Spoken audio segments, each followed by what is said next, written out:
नमस्कार दोस्तों, सैनवाल classes for Uttarakhand में आपका हार्दिक स्वागत और अभिनंदन। दोस्तों, जैसे कि पिछले वीडियो में हमने डिस्कस किया था जो एलटी गणित और प्रवक्ता भौतिक विज्ञान का सिलेबस है, और उसमें हमने डिस्कशन किया था कि एक सटीक रणनीति कैसी बनाई जाए, और एक अंक विभाजन के बारे में हमने उसमें ये डिस्कशन किया था कि किस पोर्शन से कितने अंक आता है और कौन सा टॉपिक इसमें इम्पोर्टेंट रहने वाला है।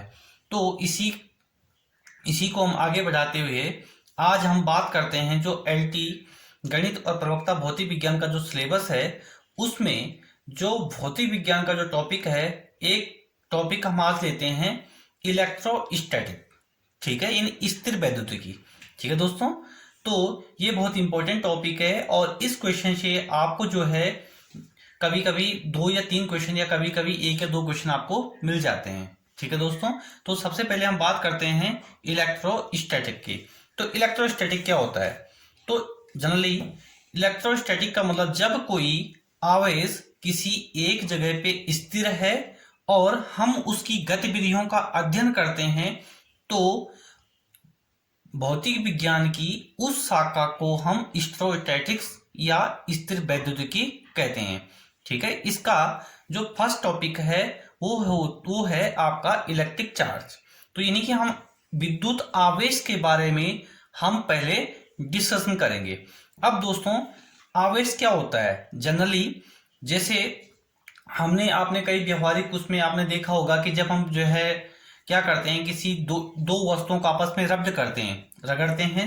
ठीक है, तो उनमें एक गुण आ जाता है जिसके कारण वो छोटी वस्तु को अपनी ओर आकर्षित करने लगते हैं। जैसे आपने सूखी बालों में आप कंघी को रगड़ते हैं तो छोटे छोटे जो पेपर पार्टिकल होते हैं वो कंघी में चिपक जाते हैं। या फिर आपने सर्दियों में देखा होगा, जैसे हम ऊन के कपड़े पहनते हैं तो या उनको झाड़ते हैं तो चटक चटक की एक आवाज आती है, तो जनरली वही एक विद्युत आवेश होता है। ठीक है, तो यदि हम इसकी परिभाषा की बात करेंगे तो हम ये कह सकते हैं कि जब दो वस्तुओं का आपस में रब्द किया जाता है, रगड़ा जाता है, तो दोनों वस्तुओं में अन्य छोटे कणों को आकर्षित या प्रतिकर्षित करने का गुण हो जाता है या उत्पन्न हो जाता है। वस्तुओं का यह गुण इलेक्ट्रिफाइड विद्युतमय कहलाता है तथा उनके तथा जिसके कारण यह आकर्षित या प्रतिकर्षण होता है उसे विद्युत आवेश कहते हैं। ठीक है दोस्तों, और अगर हम इसके इतिहास की बात करेंगे, थोड़ा सा इसके हिस्ट्री की बात करेंगे, तो इसका सर्वप्रथम जो अध्ययन किया था वो यूनान के वैज्ञानिक थेल्स ने किया था। इन्होंने अंबर नामक जो एक सब्सटेंस है, इसमें देखा कि जब इन्होंने अंबर को किसी दूसरे वस्तुओं से रब्द किया तो उन्होंने पाया कि अंबर में एक गुण उत्पन्न हो गया है जिसके कारण वह दूसरी वस्तु को अपनी ओर आकर्षित कर रहा है।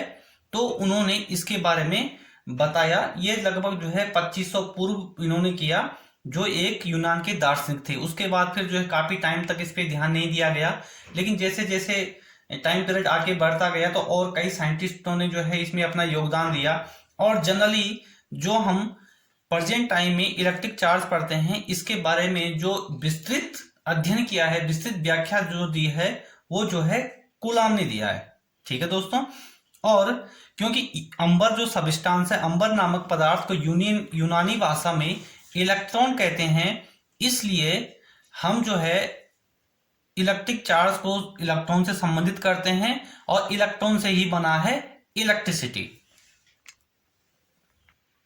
तो दोस्तों, अब हम आवेश के बारे में थोड़ा सा विस्तृत अध्ययन करते हैं और उन टॉपिक को क्लियर करते चलेंगे जहां से हमें पेपर में हमारा क्वेश्चन आने वाला है। तो सबसे पहले अगर हम बात करेंगे आवेश का जो एसआई मात्रक है, तो आवेश को कैसे मेजरमेंट करते हैं? तो आवेश का जो एसआई मात्रक है वो जो है कूलाम के नाम से रखाया गया है, क्योंकि कूलाम ने ही जो है इसके बारे में विस्तृत व्याख्या हमें दी थी। तो इसका मात्रक कूलाम है। इसका जो संकेत है वो कैपिटल सी से रिप्रेजेंट करते हैं।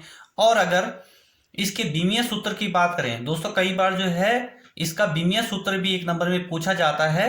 तो इसका बीमीय सूत्र जो होता है, इसका डायमेंशन फॉर्मूला ईटी होता है, क्योंकि जनरली हम देखते हैं कि आपका जो फॉर्मूला होता है I equal to Q upon T, Q निकालेंगे तो Q equal to I T. तो आई का जो आई यानी कि विद्युत धारा इलेक्ट्रिक करंट का जो विमीय सूत्र होता है, डायमेंशन फॉर्मूला ए होता है और टाइम का टी। तो इसका जो इलेक्ट्रिक चार्ज का आवेश का विमीय सूत्र एटी हो जाता है। ठीक है दोस्तों, तो एक आपको ये इंपॉर्टेंट आपको ये याद रखना है। दूसरा एक आपने जो है इसका मात्रक याद रखना है। अब हम बात करते हैं आवेशों के प्रकार के बारे में। तो जनरली हमने अभी आपसे डिस्कस किया था कि जब हम दो वस्तुओं को रब्द करते हैं तो उनमें क्या होता है कि एक प्रतिकर्षण या आकर्षण का गुण आ जाता है। अब क्या होता है कि जब हम दो वस्तुओं को आपस में रब्द करेंगे तो एक वस्तु से इलेक्ट्रॉन, जैसे मैंने इसको यहाँ पे रब्द किया, तो किसी एक वस्तु से इलेक्ट्रॉन इसमें आ जाएगा या यहां से इलेक्ट्रॉन इसमें आ जाएगा। अब अगर हम बात करेंगे तो यदि एक वस्तु से इलेक्ट्रॉन दूसरी वस्तु में चले जाते हैं, ठीक है, तो यदि जिस वस्तु में इलेक्ट्रॉन चले गए यानी जिसमें इलेक्ट्रॉन की अधिकता होती है उसमें उस वस्तु में ऋणावेश आ जाता है, और जिस वस्तु में इलेक्ट्रॉन की कमी हो जाती है यानी कि इलेक्ट्रॉन चले जाते हैं उसमें जो है धनावेश आ जाता है। यानी कि इसका इस प्रकार से आवेश दो प्रकार के होते हैं, धनावेश और ऋणावेश। अगर इसको शॉर्ट में समझेंगे तो ऋणावेश का मतलब होता है कि उस वस्तु में इलेक्ट्रॉनों की अधिकता हो गई है, और अगर धनावेश की बात करेंगे, पॉजिटिव चार्ज की बात करेंगे, तो उसमें इसका मतलब ये होता है उसमें इलेक्ट्रॉनों की कमी हो गई है।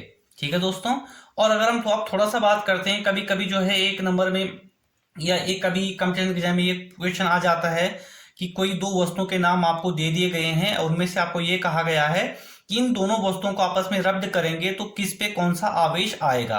तो यहाँ पे दो तीन एग्जाम्पल है जो कई बार जो है छोटे एग्जाम में पूछे गए हैं, आप पेपर के दृष्टि से भी कुछ महत्वपूर्ण हो सकते हैं।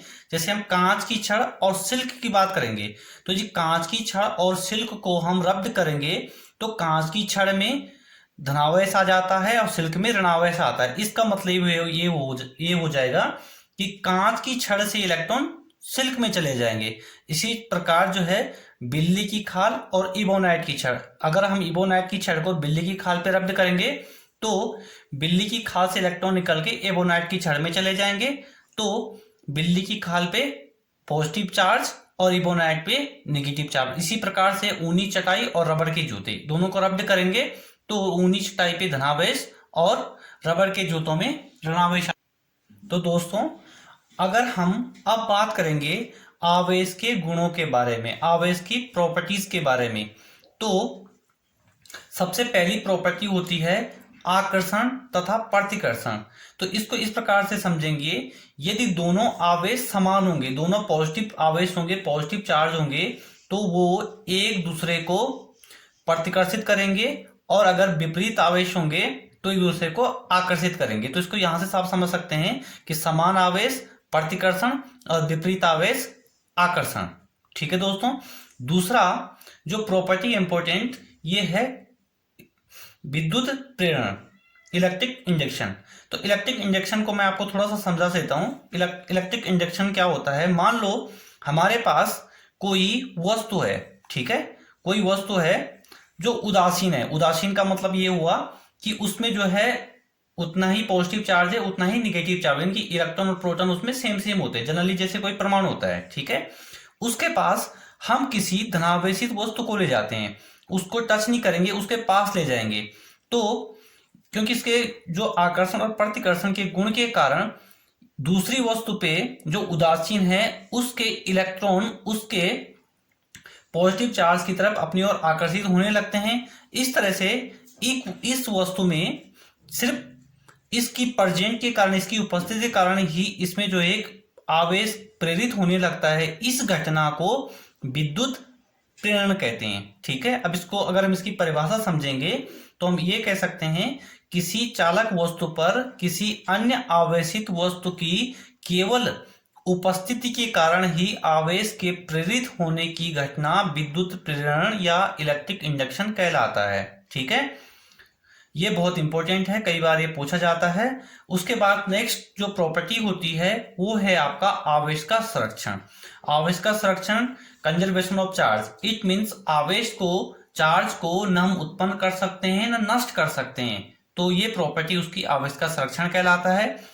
और फिर ये बहुत इंपॉर्टेंट है दोस्तों, यदि कोई वस्तु जिस पे कुछ आवेश है, चाहे धनावेश है या ऋणावेश है, यदि वो वस्तु गति कर रही है, वो किसी वेग से गतिमान है, तो उसके आवेश का वस्तु के वेग पर कोई प्रभाव नहीं पड़ेगा। यानी कभी कभी आपको क्वेश्चन इस प्रकार से आ सकता है कि जैसे कोई वस्तु जो है 2 मीटर पर सेकंड की गति से गतिमान है, यदि इस पे जो है 2 इलेक्ट्रॉन और आ जाएंगे, या फिर इस पे जो है इतना धनावेश आ जाएगा या इतना ऋणावेश आ जाएगा, तो उसके वेग पर क्या प्रभाव पड़ेगा? तो वेग पर आवेश का कोई प्रभाव नहीं पड़ता है। ठीक है दोस्तों।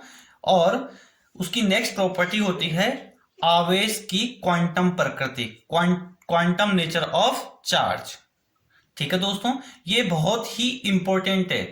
तो ये क्या, ये प्रॉपर्टी क्या होती है, जो किसी भी वस्तु पे जो कुल आवेश होता है वो उसके मूल आवेश का पूर्ण गुणज होता है। यानी जो मूल आवेश होता है किसी वस्तु पे वो होता है 1.6 इंटू -19 कूलाम, और उसका पूर्ण गुणज का मतलब ये होगा उसका 1 गुना, 2 गुना, 4 गुना, 5 गुना, 6 गुना, जितने भी उसमें नंबर ऑफ इलेक्ट्रॉन होंगे। ठीक है, अगर इलेक्ट्रॉन ज्यादा होंगे तो अधिकता होगी तो माइनस साइन आएगा, और अगर जो है इलेक्ट्रॉन की कमी हो जाएगी, इलेक्ट्रॉन उससे चले जाएंगे, तो पॉजिटिव आ जाएगा। तो इसका जो फॉर्मूला बन जाता है वो आता है आपका Q equal two plus minus NE, जहां E आपका यहाँ पे मूल आवेश है और N जो है उसमें इलेक्ट्रॉनों की संख्या है।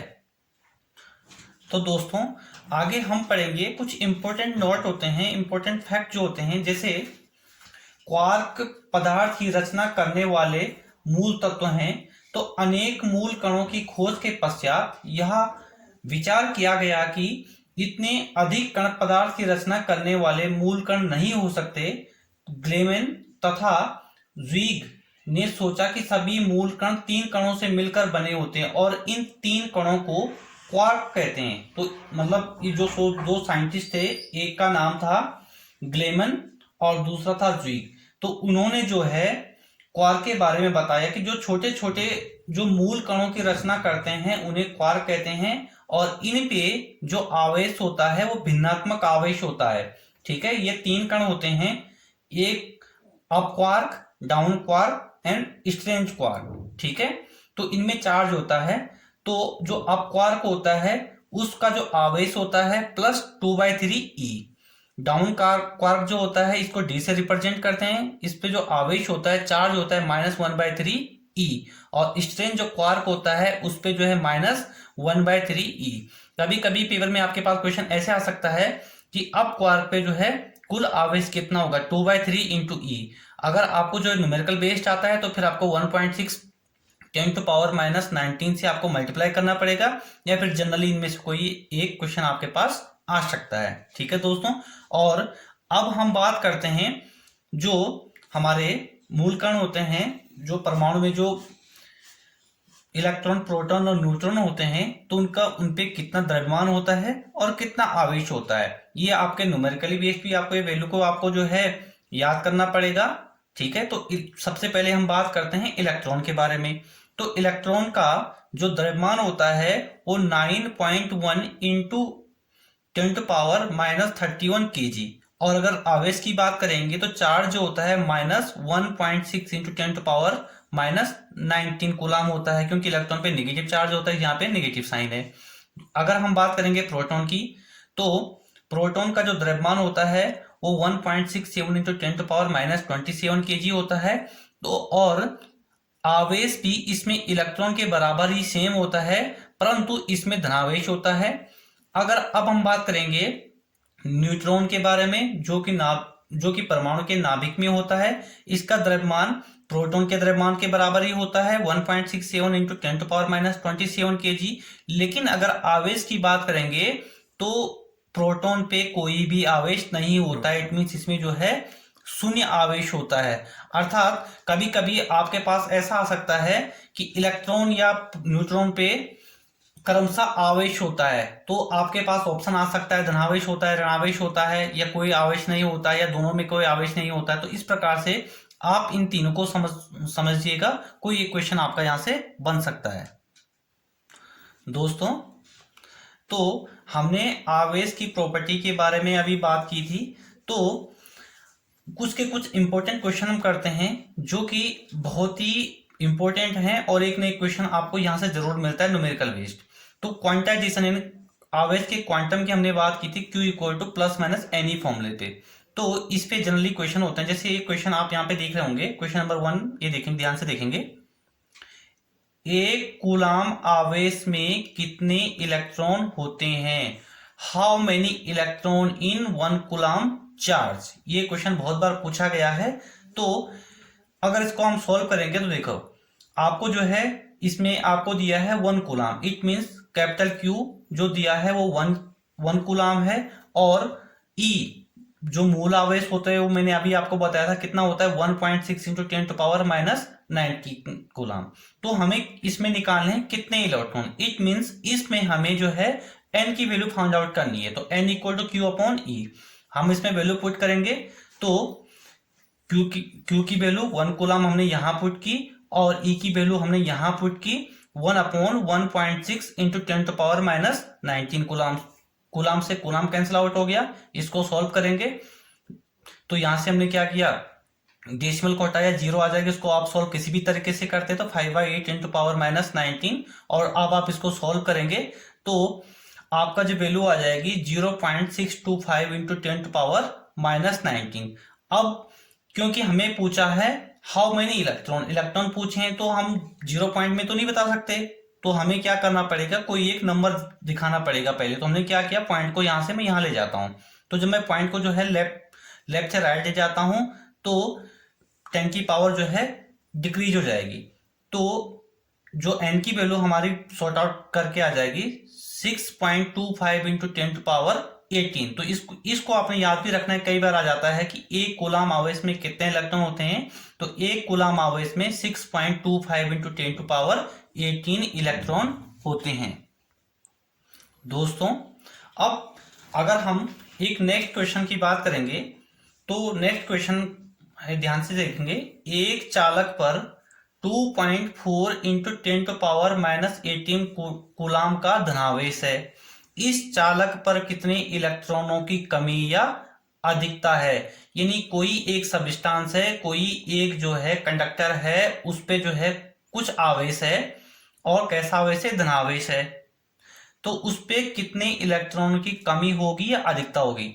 तो दोस्तों, इसमें आपने बहुत ध्यान जो देने वाली बात है कि अगर किसी वस्तु पे पॉजिटिव चार्ज है, धनावेश है, तो इसका मतलब उसमें इलेक्ट्रॉनों की कमी होगी, और यदि किसी वस्तु पे ऋणावेश है तो उसमें इलेक्ट्रॉनों की अधिकता होगी। तो एक हिंट तो हमको क्वेश्चन से यहीं से मिल गया।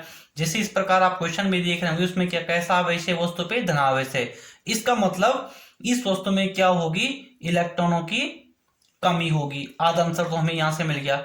अब हम करते हैं, इसको सॉल्व करेंगे तो फॉर्मूला आपका वही होगा, Q equal to NE। Q की वैल्यू जो दे रखी है वो है हमारे पास 2.4 into 10 to power minus 18 coulomb. ठीक है दोस्तों, E की वैल्यू भी हमने जो है 1.6 10 टू पावर माइनस 19 कूलाम, क्योंकि धनावेश है तो मैंने पॉजिटिव साइन लिया। इस फॉर्मूले में पुट करेंगे, Q की वैल्यू पुट की और E की वैल्यू पुट की Q इक्वल टू NE में। ठीक है दोस्तों, इसको हम सोल्व करेंगे। सोल्व करने के बाद यहां से आपने जो है डेसिमल से डेसिमल को आपने कट किया, उसके बाद C से C को कट किया। इसको सोल्व करने के बाद ये आया 3/2 इंटू 10 टू पावर 10। ठीक है दोस्तों, तो फिर आपका जो है सोल्व करके आया 3/2 का मतलब 1.5 इंटू 10, इसको मल्टीप्लाई करेंगे तो हो जाएगा 1.5 इंटू 10 इक्वल टू 15, यानी कि 15 इलेक्ट्रॉन। ठीक है, अब इस पे धनावेश है, इसका मतलब इसमें 15 इलेक्ट्रॉनों की कमी होगी। तो ये जो है आपके पास ऑप्शन में जो है दो ऑप्शन इसमें अलग अलग तरीके से पूछ सकता है कि इसमें इलेक्ट्रॉनों की कमी होगी या अधिकता होगी, या फिर ये पूछ सकता है कि इसमें कितने इलेक्ट्रॉनों की कमी होगी। तो इनकी इस क्वेश्चन में आपको इस प्रकार से अगर आपको क्वेश्चन आता है तो इसका आंसर हो जाएगा 15 इलेक्ट्रॉनों की कमी होगी। दोस्तों, नेक्स्ट क्वेश्चन हम देखते हैं। देखो, किसी रेडियो एक्टिव पदार्थ के सामने रखे गोले का किसी क्षण 4.32 इंटू 10⁻10 धनात्मक मूल आवेश है, गोले पर आवेश की गणना कीजिए। यानी कोई एक स्फीयर है, धातु का स्फीयर है, रेडियोएक्टिव सब्सटेंस है, और उस पे आपने टोटल चार्ज निकालना है। इट मीन्स आपने जो है Q इक्वल टू NE जो फॉर्मूला होता है, आपने इसमें Q निकालना है। ठीक है, तो इसमें आप देख रहे होंगे इसमें मूल आवेश है, इसका मतलब ये जो संख्या दे रखी है ये इलेक्ट्रॉनों की संख्या है। इसका मतलब इतने इलेक्ट्रॉनों की कमी है क्योंकि धनात्मक है। तो N की वैल्यू है इसमें 4.32 इंटू 10⁻10, E मूल आवेश 1.6 इंटू 10⁻−19 कूलम। फॉर्मूले में पुट करेंगे, N की वैल्यू पुट की, E की वैल्यू पुट की, इनको मल्टीप्लाई किया। मल्टीप्लाई करने के बाद सॉल्व करेंगे तो आपका जो आंसर आ जाएगा वो आ जाएगा 432 इंटू 16 इंटू 10⁻−12। ठीक है दोस्तों, इसको आप सॉल्व करेंगे तो सॉल्व करने के बाद आपका आ जाएगा Q इक्वल टू 6.912 10⁻9 कूलम। ठीक है, अतः जिस गोले पे जो है इतने मूल आवेश है, इस पे जो कुल आवेश हो जाएगा वो हो जाएगा 6.912 इंटू 10⁻−9 कूलम। दोस्तों ये क्वेश्चन जो है पहले भी कॉम्पिटिटिव एग्जाम में पूछा गया है, और इस तरह से आप जो है इन क्वेश्चनों को तैयार कीजिएगा और कोशिश कीजिएगा कि इसको सॉल्व करने में आपको कम से कम समय लगे, जिससे कि आप अपने जो है पेपर में अपना समय बचा पाएंगे और अच्छे मार्क्स आप गेन कर पाएंगे। दोस्तों अब हम कुछ क्वेश्चन की बात करेंगे जो आपके यूकेएसएससी में या जो है यूकेपीएससी में यानी कि प्रवक्ता में या फिर दूसरे जो एग्जाम हुए हैं उनमें जो है ये क्वेश्चन पूछे गए हैं आवेश से संबंधित। जैसे क्वेश्चन पूछा गया है आवेशित वस्तु में है, चार ऑप्शन दिए हैं, इलेक्ट्रॉन की कमी, इलेक्ट्रॉन की अधिकता, न्यूट्रॉनों की अधिकता या प्रोटॉनों की कमी। दोस्तों यूकेएसएससी में या यूकेपीएससी में कुछ क्वेश्चन पूछे गए हैं या कुछ क्वेश्चन आए हैं पूर्व के पेपरों में, क्वेश्चन पेपर में, उनमें से मैंने कुछ क्वेश्चन आपको यहाँ पे रखे आपके सामने। जैसे क्वेश्चन है धनावेशित वस्तु में है, यानी कि कोई जो वस्तु है उस पे धनावेश है तो उसमें क्या होगा। चार ऑप्शन आपको दिए हैं, इलेक्ट्रॉन की कमी, इलेक्ट्रॉन की अधिकता, न्यूट्रॉनों की अधिकता या न्यूट्रॉन या प्रोटॉन की कमी। तो दोस्तों देखिए अभी हमने समझा था तो आंसर क्या हो जाएगा, क्योंकि वस्तु कैसी है, धनावेशित है। तो धनावेशित वस्तु कब होती है, जब उस पे इलेक्ट्रॉनों की कमी हो जाएगी। तो आपका पहला वाला आंसर सही हो जाएगा। ठीक है दोस्तों, इसी प्रकार एक दूसरा क्वेश्चन आया था, वो क्वेश्चन आप देखेंगे। दो समान धातु के गोलों को क्रमशः +Q तथा -Q आवेश दिए जाते हैं। यानी कि दो गोले हैं, दो स्फीयर हैं, दोनों समान हैं, एक को हमने +Q आवेश दिया, एक को -Q आवेश दिया। इसका मतलब दोनों को आवेश का जो मात्रा है वो बराबर दी है, लेकिन एक पे पॉजिटिव है एक पे नेगेटिव है। तो इनको ऑप्शन पढ़ेंगे। दोनों गोलों के द्रव्यमान समान होंगे, आवेशित गोले का धनावेशित गोले का द्रव्यमान ऋणात्मक गोले से कम होगा, ऋणावेशित गोले का द्रव्यमान धनावेशित गोले से कम होगा, और चौथा ऑप्शन है दोनों गोलों का द्रव्यमान पहले से अधिक होगा। तो बताइए दोस्तों कौन सा इसमें सही होगा। अब क्वेश्चन को ध्यान से देखते हैं कि एक को +Q दिया, एक को -Q दिया। अगर हम इन ऑप्शन को ध्यान से देखेंगे तो हमें ऑप्शन नंबर बी देखेंगे आप, धनावेशित गोले का द्रव्यमान ऋणात्मक गोले से कम होगा। क्योंकि जब धनावेश हो गया तो धनावेश का मतलब ये हो गया कि उस वस्तु से इलेक्ट्रॉन निकल के दूसरी वस्तु में चले जाएंगे।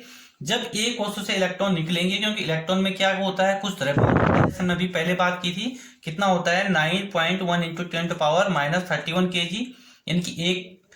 तो जब कुछ इलेक्ट्रॉन चले जाएंगे इसका मतलब इतना द्रव्यमान भी कम हो जाएगा। इसका मतलब जो बी ऑप्शन है वो आपका यहाँ पे सही हो जाएगा कि धनावेशित गोले का द्रव्यमान ऋणात्मक गोले से कम होगा। तो दोस्तों इसी प्रकार से आप जो है अपनी तैयारी करते रहेगा। मिलते हैं नेक्स्ट वीडियो में एक नए टॉपिक के साथ, तब तक के लिए नमस्कार।